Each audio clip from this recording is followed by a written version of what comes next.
वक्रतुंड महाकाय सूर्यकोटि समप्रभ निर्विघ्नं कुरु मे देवः सर्व कार्येषु सर्वदा। आप सभी माननीय विशिष्ट जनों का एवं भारत के युवाओं का इस ऐतिहासिक केंद्रीय कक्ष में हार्दिक स्वागत है। आप सभी को संविधान दिवस की हार्दिक शुभकामनाएं। कुछ ही समय में कार्यक्रम का शुभारंभ होगा। तब तक मैं आप सभी को एक जानकारी देना चाहती हूं। आप सभी के पास इंटरप्रिटेशन की सुविधा है। यदि आप हिंदी में किए जाने वाले संबोधन को अंग्रेजी भाषा में चुनना चाहते हैं तो आप सभी के सामने हेडसेट्स की व्यवस्था है। आप चैनल को चेंज कर आप उसे अंग्रेजी भाषा में भी सुन सकते हैं। यदि आप अंग्रेजी भाषा को हिंदी में सुनना चाहते हैं तो आप हिंदी का चयन कर सकते हैं। 2 चैनल्स की उपलब्धता है, 1 और 2, और आप सभी के सामने हेडसेट्स की व्यवस्था की गई है। कुछ ही समय में कार्यक्रम का शुभारंभ होगा। बहुत बहुत धन्यवाद।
तो ये सीधी तस्वीरें इस समय आपको दिखा रहे हैं हम संसद भवन के संविधान सदन की, जहां आज कार्यक्रम का आयोजन किया जा रहा है संविधान दिवस के मौके पर। राष्ट्रीय संविधान दिवस आज 11वां, और अब से कुछ ही देर में कार्यक्रम शुरू होगा, क्योंकि प्रधानमंत्री नरेंद्र मोदी, उपराष्ट्रपति सीपी राधाकृष्णन वहां पर पहुंच चुके हैं। और अब से कुछ ही देर में जब राष्ट्रपति द्रौपदी मुर्मू वहां पर पहुंचेंगी तो कार्यक्रम वहां पर शुरू किया जाएगा। आज का जो ये अवसर है वो भारत द्वारा संवैधानिक मूल्यों और लोकतांत्रिक परंपराओं के प्रति अपनी प्रतिबद्धता की पुनः पुष्टि का ये प्रतीक है। आज के कार्यक्रम की अगर हम बात करें तो राष्ट्रपति द्रौपदी मुर्मू इस समारोह की अध्यक्षता करेंगी, और इस दौरान भारत के उपराष्ट्रपति, प्रधानमंत्री, लोकसभा अध्यक्ष, केंद्रीय मंत्री और साथ ही दोनों सदनों के सांसद इस कार्यक्रम में शामिल होते नजर आएंगे। और ये सीधी तस्वीरें भी इस समय हम आपको दिखा रहे हैं, जहां पर अब से कुछ ही देर में ये कार्यक्रम शुरू होगा। संसद भवन का ये संविधान सदन, ऐतिहासिक केंद्रीय कक्ष, जहां पर ये कार्यक्रम अब से कुछ ही देर में शुरू होगा।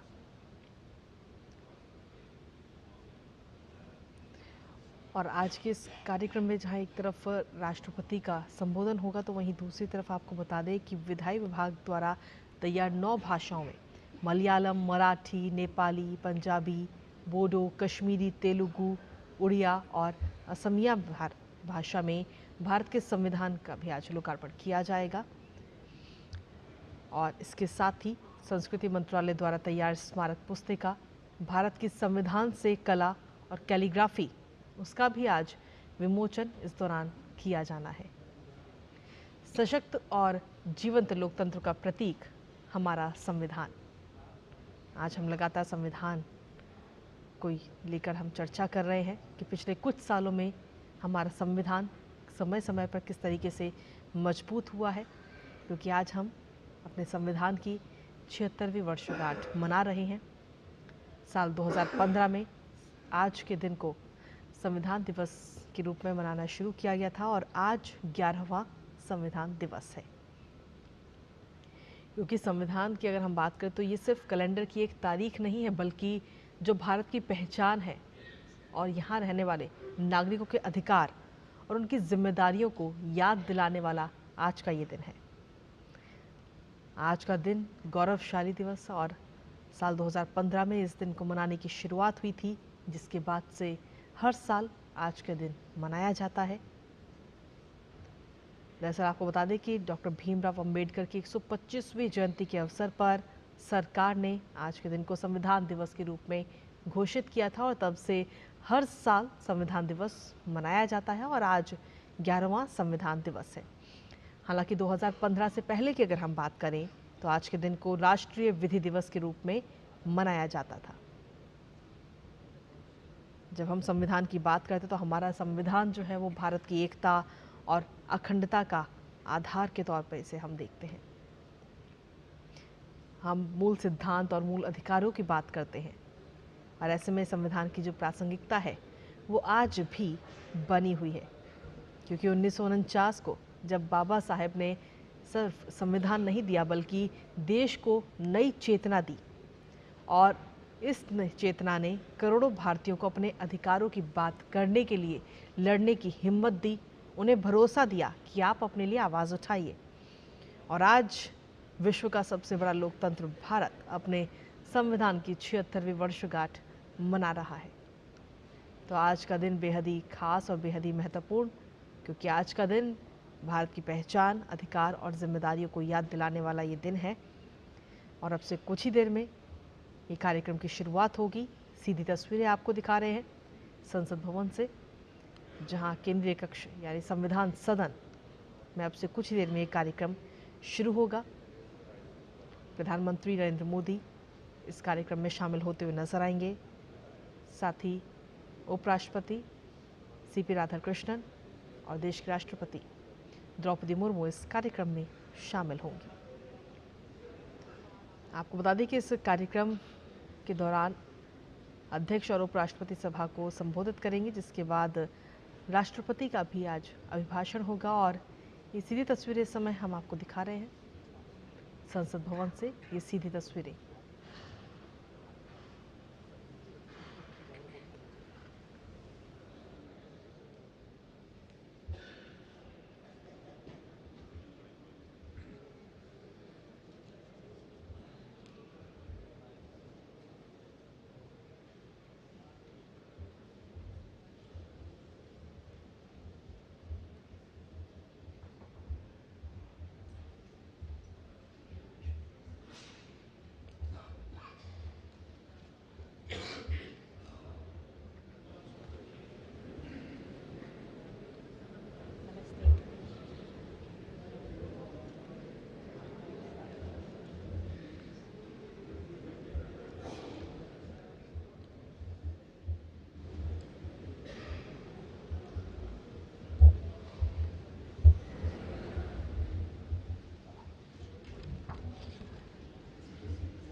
माननीय सभासदों, महामहिम राष्ट्रपति जी,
भारत माता की।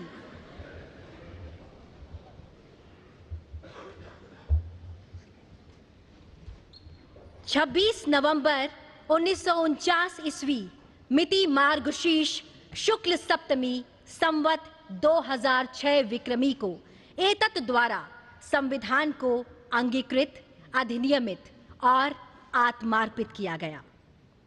हमारा संविधान हमारा स्वाभिमान, और ये हम सभी के लिए बड़े हर्ष और गर्व की बात है कि इस वर्ष देश संविधान को अंगीकार किए जाने की 76वीं वर्षगांठ मना रहा है।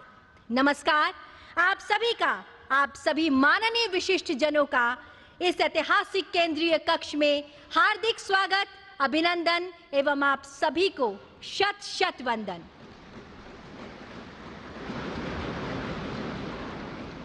इस कार्यक्रम का शुभारंभ करने हेतु मेरा सादर अनुरोध माननीय लोकसभा अध्यक्ष श्री ओम बिरला जी से कि आप मान्यवर कृपया स्वागत संबोधन प्रस्तुत करने की कृपा करें।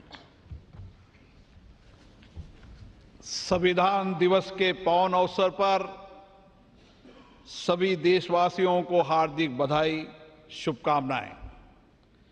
इस पावन अवसर पर आज हम भारत की संविधान सभा के अध्यक्ष डॉक्टर राजेंद्र प्रसाद जी, हमारे संविधान के शिल्पकार बाबा साहब डॉक्टर भीमराव अंबेडकर जी एवं संविधान सभा के सभी मान्य सदस्यों का आदरपूर्वक नमन करते हैं। उनके अद्भुत ज्ञान, विवेक, दूरदृष्टि और अथक परिश्रम से ही ऐसा महान संविधान मिला जो हमें न्याय, समानता, बंधुत्व और हर नागरिक के सम्मान और गरिमा की गारंटी देता है। इस अवसर पर पधारे हमारे माननीय राष्ट्रपति महोदय जी, माननीय उपराष्ट्रपति जी, माननीय प्रधानमंत्री जी, राज्यसभा में सदन के नेता, माननीय संसदीय कार्य मंत्री, राज्यसभा में सदन के प्रतिपक्ष नेता, लोकसभा में नेता प्रतिपक्ष, राज्यसभा के उपसभापति, माननीय मंत्रीगण, सभी दल के नेतागण, माननीय सदस्यगण, अतिथियों, आप सभी का इस ऐतिहासिक संविधान सदन में हार्दिक स्वागत, अभिनंदन। संविधान सभा का ये केंद्रीय कक्ष वो पवित्र स्थान है जहां गहन चर्चा, संवाद एवं विचार मंथन के बाद हमारे संविधान को आकार दिया गया। जनता की आकांक्षाओं को संवैधानिक प्रावधानों में लिपिबद्ध किया गया। संविधान के मार्गदर्शन में पिछले 7 दशक से अधिक के कालखंड में हमने नीतियों और कानून बनाए और सामाजिक न्याय और समावेशी विकास के लक्ष्य प्राप्त किए। हमने अपने संविधान के मार्गदर्शन में हमने सुशासन और सामाजिक आर्थिक विकास की एक परिवर्तनकारी यात्रा तय की है। भारत विश्व का सबसे जीवंत और सफल लोकतंत्र माना जाता है। हमारा संविधान का गौरव है और हमारे संविधान की प्रस्तावना में लिखित शब्द हम भारत के लोग, हमारी सामूहिक शक्ति, राष्ट्रीय एकता और जन कल्याण के लक्ष्य की सशक्त अभिव्यक्ति है।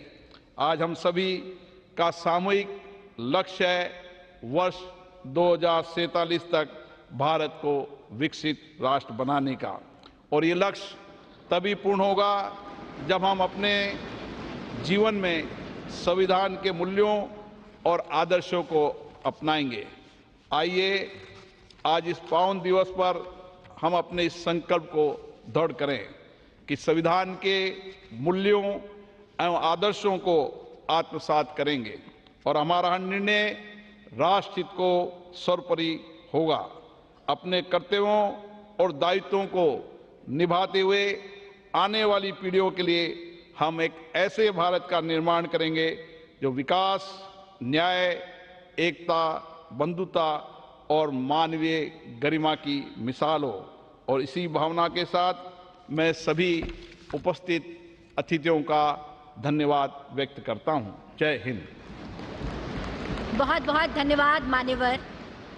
And now I request Honorable Vice President of India and Chairman Rajya Sabha, Shri C.P. Radhakrishnan ji, to kindly address the distinguished gathering.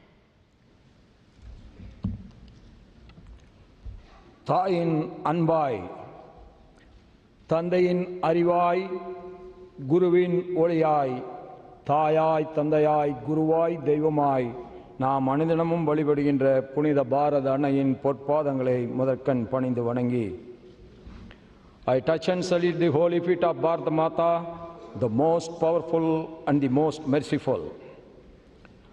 Honorable President of India, Srimati Draupadi Murmu ji, Honorable Prime Minister of India, Sriman Narendra Modi ji, Honorable Speaker Lok Sabha, Sriman Om Birla ji, Honorable Union Ministers, Honorable Leaders of the Opposition of both Houses, Honorable Deputy Chairman Rajya Sabha, distinguished members of Parliament, Bhai Begno, Sabko Namaskar. On this great day in 1949, our holy Constitution was adopted by the Constituent Assembly of Independent Bharat. I extend my warm greetings to all my beloved Bharatvasis. Since 2015, we have started observing 26th November as the Constitution Day every year, Samvidhan Divas. Now it has become the pride celebration of every Indian. Our great extraordinary leaders like Baba Saheb, Dr. Bhim Rao Ambedkar ji, Dr. Rajendra Prasad ji, Sri N. Gopalaswamy Iyengar, and Sri Alladi Krishnaswamy Iyer ji, Sri K.M. Munshi ji, Durga Bhai Deshmukh ji, and other great leaders made this Constitution in such a way, in its every page, we see the soul of our nation. Our Constitution was drafted, debated, and adopted by our outstanding tall leaders of Mother Bharat in the Constituent Assembly. It embodies the collective wisdom, sacrifice, and the dreams of millions of our countrymen who fought for freedom. The great scholars, drafting committee, and the members of the Constituent Assembly gave insightful thoughts to fulfill the hopes and aspirations of crores and crores of Indians. Their selfless contribution make Bharat as the largest democracy in the world today. Our Constitution was born out of intellect and lived experience, sacrifices, hopes, and aspirations. The soul of our Constitution has proved that Bharat is one and it will be one forever. In the recent years, by adopting pragmatic and saturation-first approach, we have been able to perform well on many development indicators. From nowhere, we are now the fourth largest economy of the world, and very soon we are going to be the third largest economy of the world. That is why the whole world is now looking at us. 25 crore brothers and sisters of India have been liberated from poverty in the last 10 years. This is a historical monument achievement never seen in the human history ever before. With the help of digital technologies, 100 crore people have been covered under various social security schemes. We have made the impossible possible. This year, we commemorated the 150th birth anniversaries of Sardar Vallabhbhai Patel ji, Bhagavan Birsa Munda ji, and also the 150th year celebrations of our patriotic national song, Vande Mataram. pain and the sacrifice of our freedom fighters inspired us, and it will continue to inspire generations to come. The selfless struggle for independence fosters the spirit of patriotism, pride and loyalty in the young minds of India. The whole world is now celebrating democracy, but democracy is not a new concept to our Mother Bharat. History reveals that democracy has been existing in the places like Vaishali in the north and the Chola rulers adopted Kudavolai in the south. That makes us proud to call Bharat as the mother of democracy. No democracy can survive without the consciousness contribution of the citizens. In our Mother Bharat, every citizen, whether he or she, rich or poor, always contribute to strengthen the democracy. During the elections held in Jammu and Kashmir in 2024, after abrogation of Article 370, the voter turnout in large number make the world to understand our faith in democracy again. In the recently held Bihar elections, voter turnout, particularly that of women in large numbers, has added another precious diamond in the crown of our Mother Bharat democracy. The contributions made by the women members of the Constituent Assembly was uncomparable. On behalf of all of us, I pay our tributes to the great contributions of the women leaders in the Constituent Assembly. I quote the famous speech of our great woman leader in the Constitutional Assembly, Hansa Mehta ji. Quote, "We have asked for is social justice, economic justice and political justice," unquote. The Nari Shakti Vandan Adhiniyam, enacted in 2023, is a befitting tribute to the contributions of the women members of the Constituent Assembly and the women of our motherland. This act will give equal opportunity to our mothers and sisters to come forward and contribute in the nation building to make India the superpower of the world. As the governor of states of Jharkhand, Maharashtra and Telangana, I had the privilege of interacting with the tribal communities. No one can forget the significant role and sacrifice of the tribal community and our tribal leaders in the freedom movement, yes, also in the Constituent Assembly. It is a matter of pride that since 2021, we have started to commemorate the Janjatiya Gaurav Divas, to remember the great sacrifice and recognize their struggles of our tribal leaders and community in the movement to liberate India from the colonial rule. Our Constitution reflects our strong commitments towards social justice and economic empowerment of scheduled caste, scheduled tribe, backward classes, and the other weaker sections of the society.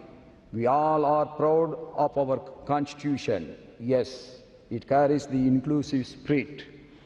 The ideals of justice, liberty, equality, and fraternity in the preamble ensure that every citizen, regardless of caste, creed, gender, language, region, or religion, has the rightful place in Bharat. The members of the Constituent Assembly debated and discussed over a period of 2 years, 11 months, and 17 days with one common goal: to create a landmark constitution for our motherland. In the same spirit of our constitution makers, we all should now work together towards the goal of Viksit Bharat during this Amrit Kal. In the globally changing economic and socio-political scenario, we all must be ready for reforms in many spheres. Electoral reforms, social reforms, judicial reforms and financial reforms are very, very important. One nation, one tax, GST has added to the prosperity of the people and also ease of doing business. One nation, one tax, GST paved the way for removing complicated multi-tax system and also in removing the checkposts all over the country overnight. This proved that the government had a lot of faith in common man. Similarly, our Jan Dhan, Aadhaar, mobile, JAM have added to ease of living for crores of our Indian citizens. Direct benefit transfer, DBT, has ensured that the benefits reach the last citizen living in the remote corner of the country directly. No one is in between the government and the beneficiary. We all must use this modern science and technology with a constructive mind to achieve the ambitious goal of Viksit Bharat. No country can be made great just like that without the contribution of the people. We all have to perform our respective roles with duty consciousness. Yes, people's representatives, it is our prime duty, be in the parliament or in the state legislators or in the local bodies, to adopt dialogue, debate and discussion to serve the people's rightful aspirations. The greatest tribute to our magnificent Constitution on this day is to pledge ourselves to live up to the values of the Constitution. Jai Hind, long live Mother Bharat.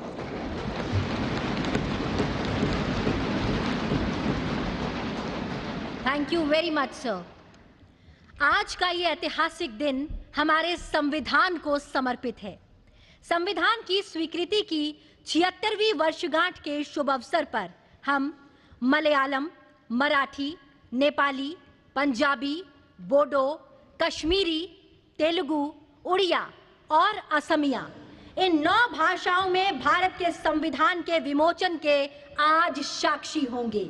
जी हाँ, इनमें बोडो और कश्मीरी का पहली बार संविधान में संस्करण होने जा रहा है और अन्य भाषाओं में कॉन्स्टिट्यूशन का अपडेटेड संस्करण शामिल है, जिसमें पंजाबी का संस्करण 50 साल के बाद हो रहा है। माननीय राष्ट्रपति जी, कृपया इनका लोकार्पण कर इस क्षण को इतिहास में स्वर्ण अक्षरों से अंकित करने की कृपा करें। भारत के संविधान का उसकी 8वीं अनुसूची में उल्लिखित 22 भाषाओं में से 9 भाषाओं असमिया, बोडो, कश्मीरी, मलयालम, मराठी, नेपाली, उड़िया, पंजाबी, तेलुगु का विमोचन किया जा रहा है, जिनमें बोडो और कश्मीरी नवीनतम प्रथम संस्करण है व अन्य भाषाओं में अद्यतन संस्करण है। हमारी ये 9 भाषाएं असम, केरल, महाराष्ट्र, सिक्किम, ओडिशा, पंजाब, आंध्र प्रदेश तथा तेलंगाना और जम्मू कश्मीर संघ राज्य क्षेत्र में जनसाधारण द्वारा प्रयोग में लाई जाती है।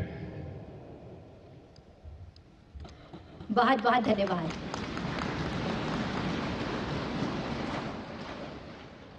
संविधान में अंकित चित्रों से भारत का अंतर्मन झांकता है। संविधान में इन चित्रों को उकेरा शांति निकेतन के कला भवन के प्राचार्य एवं विख्यात चित्रकार नंदलाल बोस जी और उनकी टीम ने। इन्हीं की सुंदर झलक है पुस्तक भारतीय संविधान में कला और कैलीग्राफी। अब मेरा विनम्र अनुरोधन है आपसे माननीय राष्ट्रपति जी कि आप इस प्रकाशन का रिलीज करने की कृपा करें।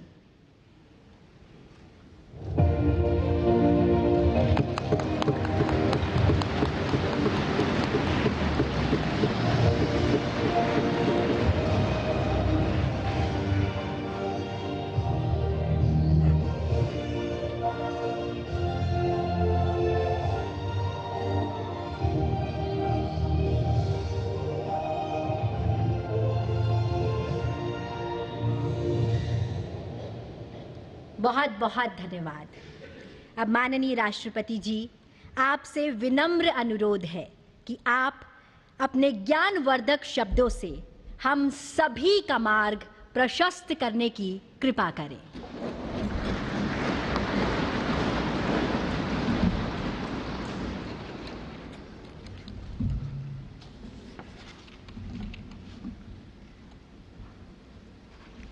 उपराष्ट्रपति श्री सीपी राधाकृष्णन जी, प्रधानमंत्री श्री नरेंद्र मोदी जी, लोकसभा अध्यक्ष श्री ओम बिरला जी, राज्यसभा के उपसभापति श्री हरिवंश जी, राज्यसभा में सदन के नेता श्री जेपी नड्डा जी, राज्यसभा में विपक्ष के नेता श्री मल्लिकार्जुन खड़गे जी, संसदीय कार्य मंत्री श्री किरेन रिजिजू जी, लोकसभा में विपक्ष के नेता श्री राहुल गांधी जी, सभी सांसदगण और प्यारे देशवासियों, संविधान दिवस के ऐतिहासिक अवसर पर आप सबके बीच आकर मुझे हार्दिक प्रसन्नता हो रही है। आज ही के दिन 26 नवंबर 1949 को संविधान सदन के इसी के केंद्रीय कक्ष में संविधान सभा के सदस्यों ने भारत के संविधान के निर्माण का कार्य संपन्न किया था। आज ही के दिन उस वर्ष हम भारत के लोगों ने अपने संविधान को अपनाया था। स्वाधीनता के बाद संविधान सभा ने भारत की अंतरिम संसद के रूप में भी कर्तव्य निर्वहन किया।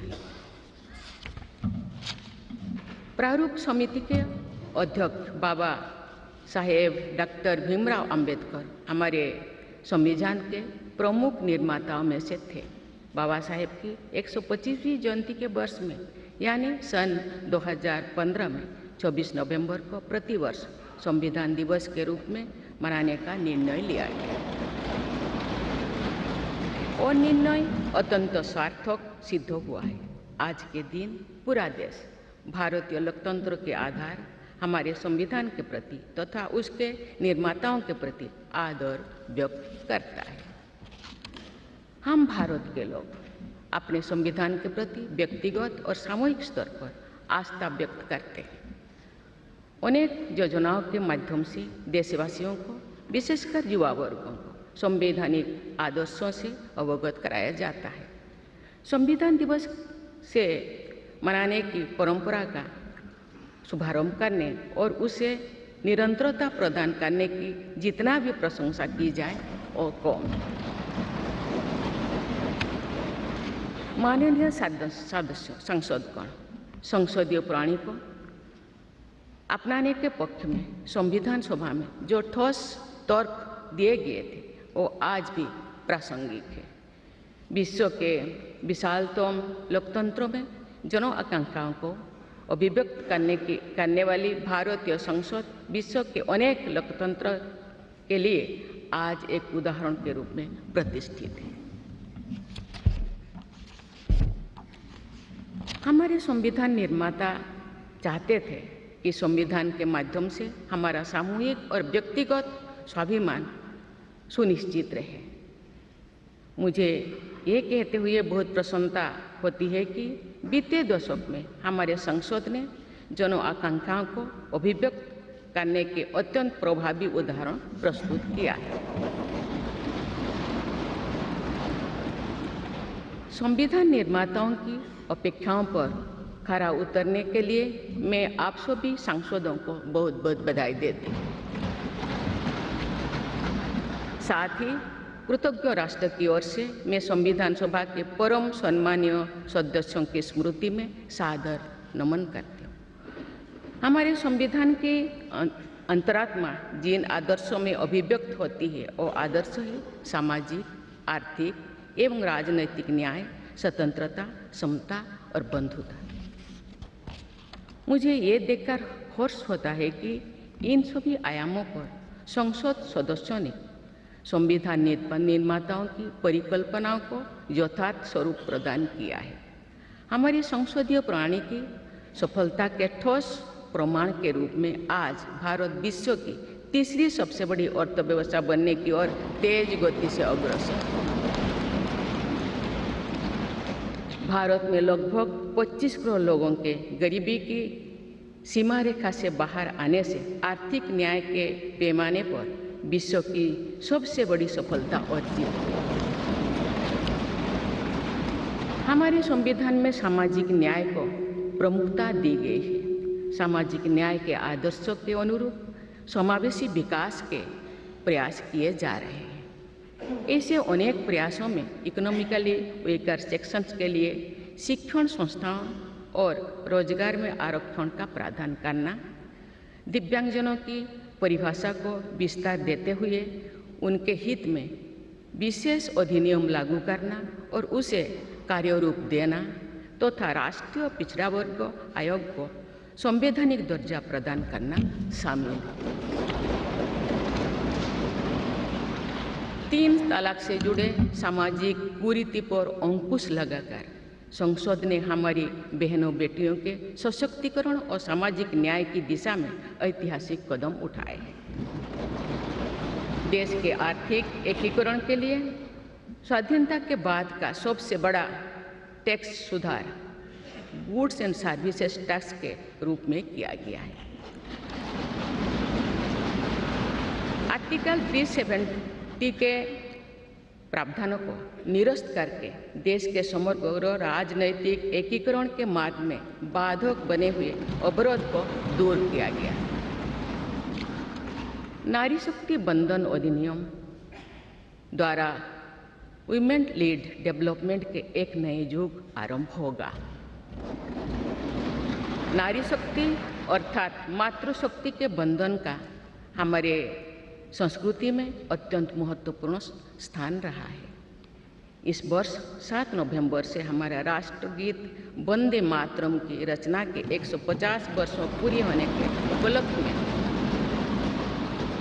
देशव्यापी स्मरण उत्सव मनाया जा रहा है। ये स्मरण उत्सव भारत माता को समृद्ध, सशक्त और आत्मनिर्भर बनाने का संकल्प का अवसर है। मुझे विश्वास है कि इस राष्ट्रीय संकल्प की सिद्धि के लिए आप सभी सदस्यगण देशवासियों को दिशा और प्रेरणा प्रदान करेंगे। हमारा संविधान हमारी राष्ट्रीय अस्मिता का ग्रंथ है। ये हमारी राष्ट्रीय पहचान का ग्रंथ है। ये कॉलोनियल माइंडसेट का परित्याग करके नेशनलिस्ट माइंडसेट के साथ देश को आगे बढ़ाने की मार्गदर्शक ग्रंथ है।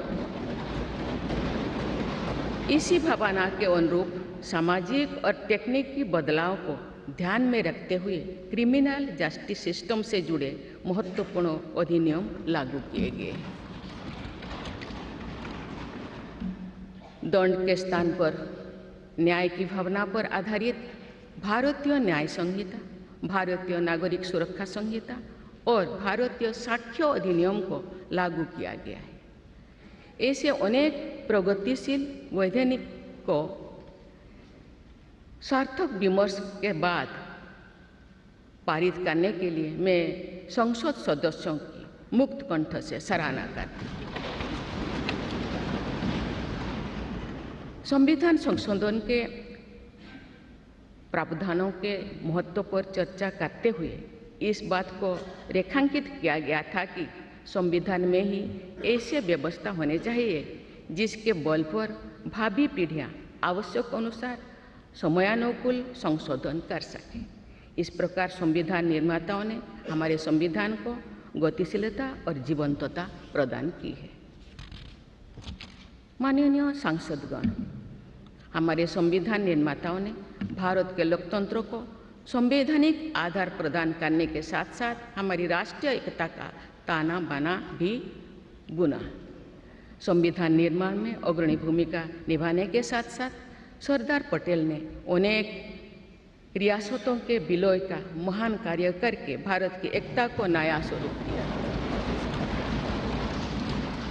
इस वर्ष सरदार पटेल की 150वीं जयंती देशवासियों ने मनाई। उनकी 150वीं जयंती के उपलक्ष्य में पिछले वर्ष से आगामी वर्ष तक चलने वाले कार्यक्रम के माध्यम से देशवासी राष्ट्रीय एकता तथा गौरव की आदर्शों से जुड़ेंगे। हमारी संसद हमारे राष्ट्र का प्रतिबिंब है। लौह पुरुष सरदार वल्लभ भाई पटेल के आदर्शों को प्रसारित करने तथा कार्यरूप देने में आप सबका योगदान महत्वपूर्ण है। जौन अभिव्यक्ति को परिलक्षित करने वाली हमारे संसदीय प्रणाली विभिन्न आयामों पर और अधिक मजबूत होती गई है। वयस्क मताधिकार का प्रावधान करके हमारे संविधान द्वारा जनता के विवेक पर जो आस्था व्यक्त की गई है, उसकी सफलता की विश्व के अन्य अनेक देशों में सराहना की जाती है। पिछले कुछ वर्षों के दौरान महिला मतदाताओं द्वारा बढ़ चढ़कर मतदान करना हमारी लोकतांत्रिक चेतना को विशेष सामाजिक अभिव्यक्ति देता है। महिला, युवा, गरीब, किसान, अनुसूचित जाति और जनजाति समुदाय के हमारे देशवासी, मिडिल क्लास तथा न्यू मिडिल क्लास के लोग हमारी लोकतांत्रिक प्रणाली को पंचायत से संसद तक मजबूती से दे रहे हैं। हमारी समावेशी लोकतंत्रों में जन जन की भागीदारी को प्रोत्साहित किया जा रहा है। धरती आबा भगवान बिरसा मुंडा की जयंती के दिन जनजातीय गौरव दिवस मनाने की परंपरा शुरू की गई है और उसे बहुआयामी विस्तार दिया जा रहा है। भगवान बिरसा मुंडा की 150वीं जयंती से जुड़े समारोह देश भर में वर्षों पर्यंत आयोजित हुई। विरासत और विकास को जोड़ने वाली जनजातीय परंपराओं का संरक्षण और संवर्धन किया जा रहा है। संवैधानिक आदर्शों में निहित सर्वसमावेशी दृष्टि हमारी शासन व्यवस्था को दिशा प्रदान करती है। हमारे संविधान में निहित नीति निर्देशक तत्व हमारी शासन व्यवस्था के लिए मार्गदर्शन प्रदान करते हैं। संविधान सभा के अध्यक्ष डॉक्टर राजेंद्र प्रसाद ने कहा था कि जो स्वाधीनता हमने प्राप्त की है उसकी रक्षा करना और उसको बनाए रखना तथा जनसाधारण के लिए उसको उपयोगी बनाना उन पर निर्भर करता है जो इस संविधान का क्रियान्वयन करेंगे। ये प्रसन्नता का बात है कि हमारी संसद ने डॉक्टर राजेंद्र प्रसाद जी के अपेक्षा के अनुरूप राष्ट्रहित में कार्य किया है तथा जन सामान्यों के जीवन को बेहतर बनाने के लिए निरंतर प्रयास किए।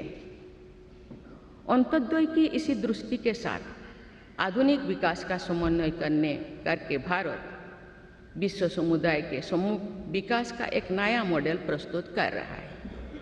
विश्व स्तरीय इंफ्रास्ट्रक्चर के विकास से लेकर जन कल्याण की सुविधाओं को 100% लाभार्थियों तक पहुंचाने के प्रयास हमारी राष्ट्रीय प्रगति को अतुलनीय विस्तार देते हैं। संवैधानिक व्यवस्था के अनुसार आगे बढ़ते हुए हमारे देश की कार्यपालिका, विधायिका और न्यायपालिका ने देश के विकास और देशवासियों के जीवन को संबल प्रदान किया है। संसद के दोनों सदनों के सदस्यों ने हमारे देश को आगे बढ़ाने के साथ साथ गहन राजनीतिक चिंतन की स्वस्थ परंपरा विकसित की है। आने वाली कालखंड में जो विभिन्न लोकतंत्रों और संविधानों का तुलनात्मक अध्ययन किया जाएगा तो भारतीय लोकतंत्र और संविधान का विवरण स्वर्णाक्षर में किया जाएगा। आप सभी सदस्यगण हमारे संविधान और लोकतंत्र की इस गौरवशाली परंपरा के संवाहक भी है, निर्माता भी है और साक्षी भी है। मुझे विश्वास है कि हमारी संसद के दिशा निर्देश में भारत को विकसित राष्ट्र बनाने के संकल्प को अवश्य सिद्ध किया जाएगा। इसी दृढ़ विश्वास के साथ मैं सभी माननीय सदस्यों को संविधान दिवस के पुनः बधाई देती हूँ और सभी देशवासियों की स्वर्णिम भविष्य की कामना करती हूँ। धन्यवाद। जय हिंद, जय भारत।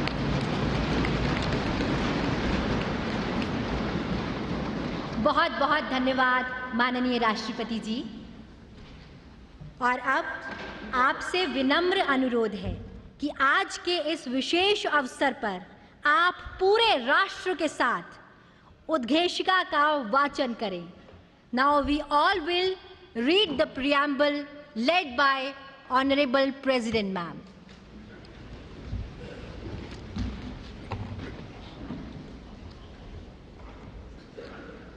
हम भारत के लोग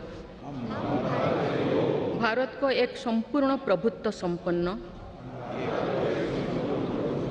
सामाजिक पंथनिरपेक्ष लोकतंत्रात्मक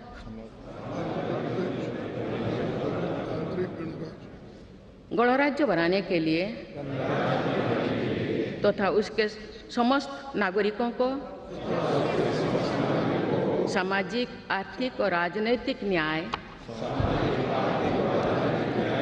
विचार, अभिव्यक्ति, विश्वास, धर्म और उपासना की स्वतंत्रता, प्रतिष्ठा और अवसर की समता प्राप्त कराने के लिए तथा उन सब में व्यक्ति की गरिमा और राष्ट्र की एकता और अखंडता सुनिश्चित करने वाली बंधुता बढ़ाने के लिए दृढ़ संकल्प होकर अपनी इस संविधान सभा में आज तारीख 26 नवंबर 1949 ईस्वी को द्वारा इस संविधान को अंगीकृत, अधिनियमित और आत्मार्पित करते हैं।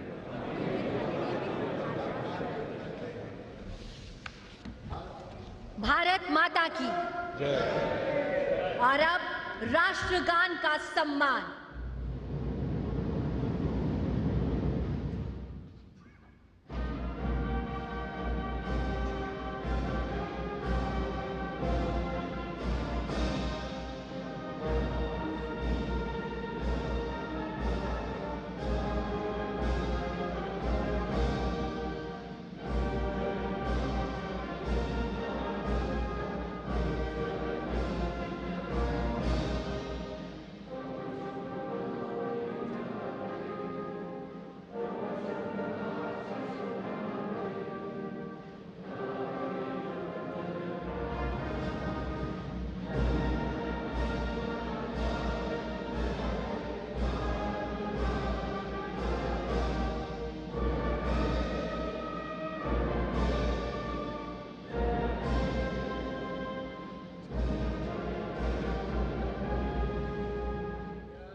भारत माता की जय।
आप सभी का बहुत बहुत धन्यवाद।